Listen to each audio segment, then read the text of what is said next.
Hey Internet, this is Gunter with MiniMishaps Games, and today we are on our 16th painting challenge.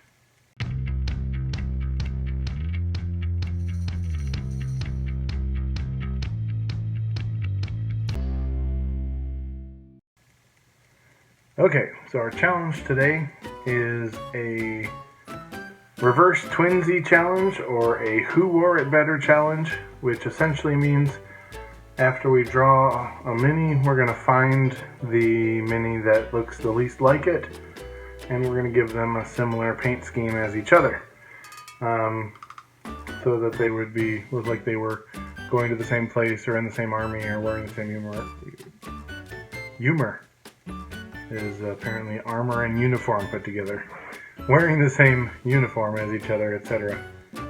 So we're going to go right ahead and pick them up. We've got our 6 miniatures here. Alright, so we're going to pull out those 6 miniatures. We've got a mage from a board game. Oh, there's a troll from the same board game. We've got a WizKids mage there. We've got a kobold. We've got a swordsman. And then we have this bones barbarian. It looks like the bones barbarian is the winner.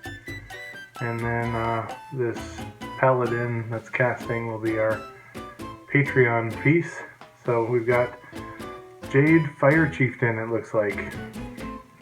So we're digging around in the box. We're going to find a mini that looks opposite. So she's a half orc. We're going to go with this smaller dwarven, maybe cleric. So I'm going to give the weapons a nice blue and silver kind of magical tones to them, and as well as the shields. And then we'll do the internals of the shields in wood after that. The bones black tend to be ready to paint, and the other one was already primed, so that's why they look like they're starting in different colors. So we did wood for the paneling on the shields and the handles of the weapons. And now I'm going around with that goblin green and getting that base coat for the skin on the orc.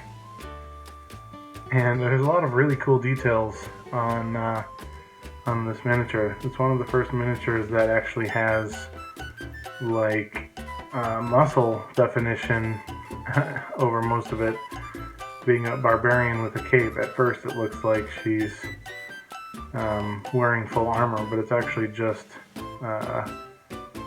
the hair braids coming down instead of armor straps. So I go around, I'm giving them both gold armor, and I figure the gold and blue will sort of cause them to look like they're matching. And they're both ladies, and they both had front hair braids. The dwarf had them coming out of the helmet on either side, and the orc just pulled around from the front, from the back.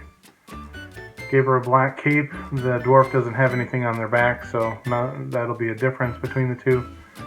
And then did some highlighting in white. I did some edging on the weapons in regular silver, and as you can see, there's like the teeth on that shield. Turned out really cool, the kind of monstrous shield there. And it's enormous, but I guess her axe is enormous too, so that's just the kind of epic level.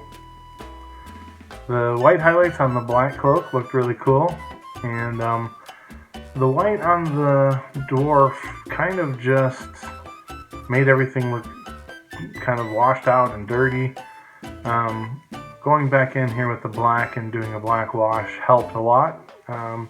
Firm up some of those details again.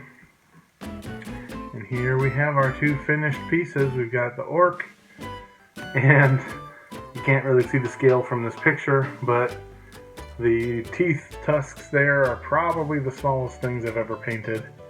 Pretty little on those. And then for the dwarf, I didn't realize that the face got all the way out on top of the one braid, so probably have to go back in and work on that one.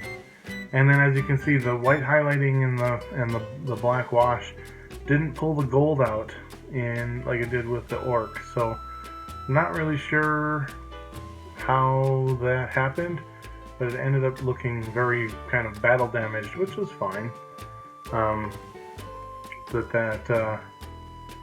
That's just another way that it can look.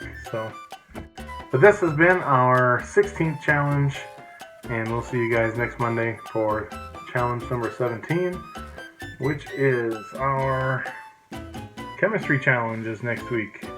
So we'll see you for that. Thank you so much for watching my video, and if you like what you saw, go ahead and subscribe, and you can support us on Patreon or buy me a coffee, and we will see you for the next video. Thanks, Internet.